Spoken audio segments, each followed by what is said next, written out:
Hi friends, my name's Tammy and this is my booktube channel, Believe in Yourself. And today I have for you my recent reads, and we're also going to check in with the bingo card. Everybody in the comments started calling up Mom's Bingo because my mom made up the bingo board. But before we get into that, I do want to show what I got in the mail today. It's some happy mail, some bookish mail, some friend mail. I don't know what you want to call it. But my husband went outside to take the dog out, and there was a box on the porch. And I got two things from Cajun Peach. And I know most of you know who Cajun Peach is. She loves to read, and she's very involved in the booktube community. So she knows I love Matilda Swift, and we're buddy reading a series.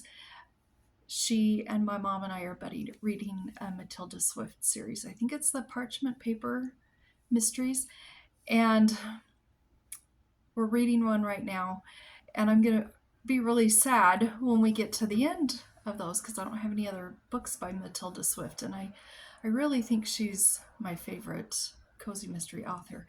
And so I opened up the box. I got two Matilda Swift books from a different series. It's called the Heathervale Mysteries. This is book 0. And look, she puts her numbers on the spine. This is book 0,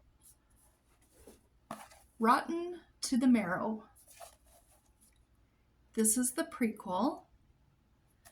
And then the second book, which is actually the first book in the series, is called The Slay of the Land. Oh my gosh. I've looked at the covers and they all kind of look like countryish, farmish.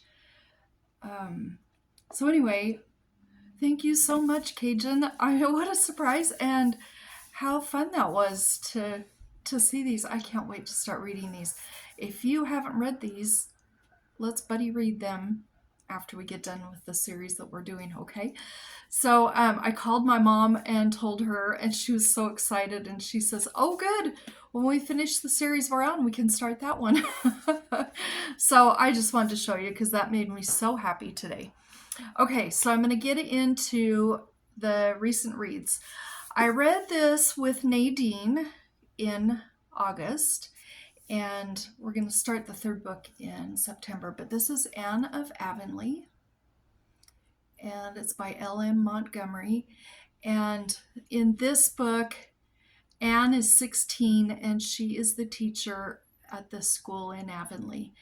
And her goal is for every student to like her. And so she's got some struggles because she's got some students that have caused her a few problems. And then another thing that we've got going on in this book is Marilla, her adoptive mother, Marilla, she has taken in 2 twin 6-year-olds, a girl and a boy. And the boy causes a lot of chaos. And so we get a lot of the funny chapters. We don't get a lot of Gilbert in this book, but we get just enough to satisfy that little romantic part that we want to know what's going on. And we do get a lot of Anne with Diana, which I just love those two together. They're the best of friends. And they get into some scrapes. They get into one. All I'm going to say is it involves a roof and a roof, or roof, however you pronounce it. I know it's different in different places, but if you've read it, you know what I'm talking about, and that was hilarious. So the thing that I really like about these books is the chapters are kind of all their own little story, but they build on each other. But she'll have a short chapter and then a long chapter, and maybe there's one that you really think about, and it's heartfelt, and then the next one is funny, and then the next one might be about Marilla, and then it might be about school. And so she really keeps things changing up so you don't get bored, and you always want to move on to the next chapter. And oh my goodness, I love these books. And I'm super excited that Nadine and I are buddy reading them. We decided just to start with the first one because she had not read Anne of Green Gables.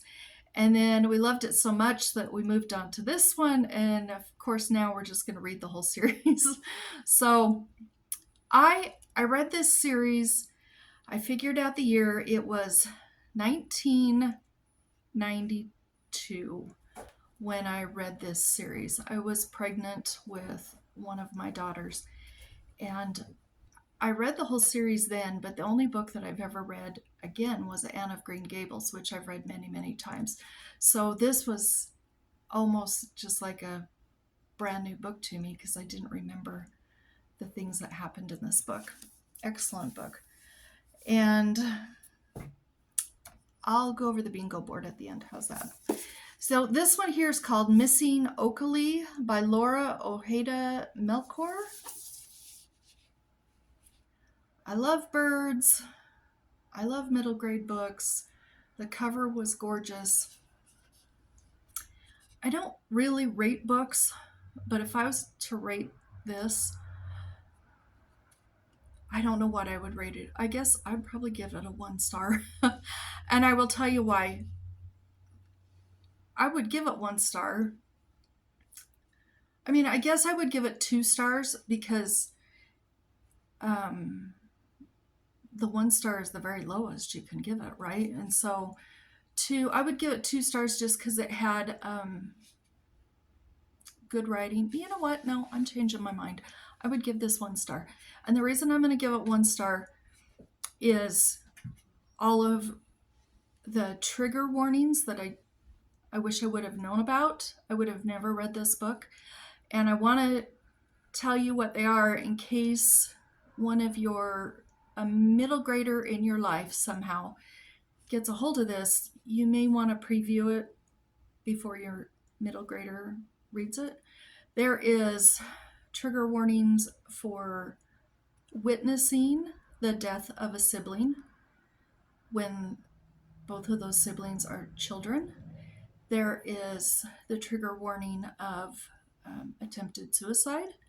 There's the trigger warning of parental abandonment. There's the trigger warning of bullying, excessive bullying, a lot of bullying. And it's really, I just didn't like it. It hurt too much in too many different areas, and I just didn't like it. I don't think middle graders should read this book. I really don't. I wish I wouldn't have read it. But I did because it's a middle grade book, and I thought surely there's going to be some sort of redeeming qualities. So I've either done one of 2 things. I've helped you steer clear of this book, or you've decided you need to read it to see what I'm talking about. So that's on you, whatever you choose. But I did not care for this book, and this will be unhauled immediately. Okay, here is a middle grade book I did love. This is Millie by McCall Hoyle. This is the 3rd book in his series about rescued dogs. And this is the story of Millie. She is a border terrier, and she is just living in an alley. She's a homeless dog. She gets picked up by the dog pound people, dog catcher.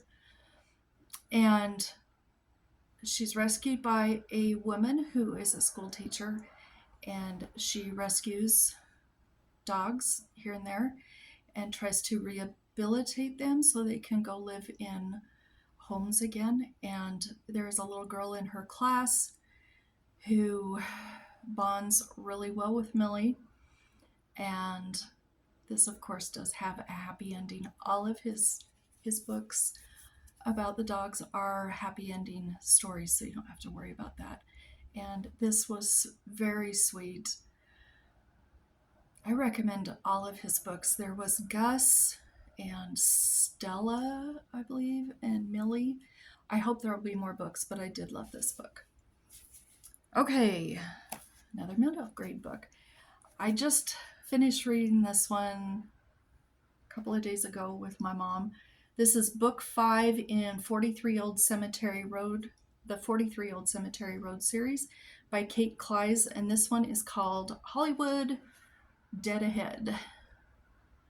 And in this one, we are following Seymour, Ignatius, and Olive, and they are still writing their big book, and it has been bought by, what was his name? Mo Blockbusters in California, and he's going to do a movie about the book. And there are lots of things that happen in this book. Hilarious. All of the books in this series are hilarious. This is book 5. I love this just as much as 1 through 4. And sadly, we only have 2 books left in the series. There's only 7 books, and we still have 2 left. And I'll be reading those to my mom pretty soon, and then you'll hear about those too. Okay, here is one that's not a middle grade. I heard about this from, I had to think about it. Cozy Cottage Chapters, I think is what her channel name is. I watch her channel all the time. She's taken the summer off, and it's Madelyn who's over there on that channel. And she talked about this on one of her videos. I think it was in the spring. And she talked about the Robe. It's by Lloyd C. Douglas.